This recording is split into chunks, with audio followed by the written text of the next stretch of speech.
করছে, কিন্তু যতটুকু আসছে আমরা বাছাই করে দেওয়ার চেষ্টা করছি। আপনারা দোয়া করবেন, সরকারি বরাদ্দ যা আসবে জনগণের সামনে উন্মুক্ত ভাবে মিডিয়ার সামনে আমরা চ্যালেঞ্জ করে বলেছি। আপনার তালিকা খুঁজে দেখবেন যে একটি টাকা আমার দল বা কারোর কাছে যাওয়ার কোনো সুযোগ নাই। কারণ আমি আমার পরকালকে আমি জাহান্নামের আগুনে নিজেকে জ্বালাতে চাই না।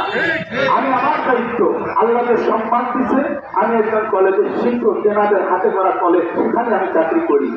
সেনাদের বাড়ির সাথে আমার দীর্ঘদিনের সম্পর্ক। মরহুম রুহুল ইসলাম পীর সাহেব ছাত্র জীবন থেকে আমাকে তৈরি করেছেন।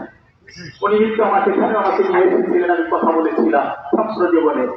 প্রতিটা জায়গায় নিয়ে গেছিলেন, ওনার 2টা নির্বাচন করেছি, আল্লাহ ওনাকে কবুল করে নাই। কিন্তু ওনার এই উর্বর চাষ করা মাঠে সুফলটা আমরা পেয়েছি। কষ্ট করেছেন আপনারা, এই যে আপনারা কষ্ট করে আমার উপর আস্থা রেখেছেন, আপনারা দোয়া করবেন আমি যেন আপনাদের আস্থার মর্যাদা রক্ষা করতে পারি।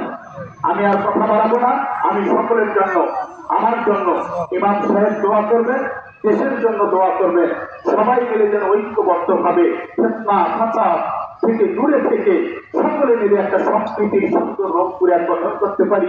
দেশটা যেন বিভাজন মুক্ত হয়ে ঐক্যবদ্ধ বাংলাদেশ করতে পারি। এজন্য সবাই সবার চেষ্টা করি। সবাই ভালো থাকবেন।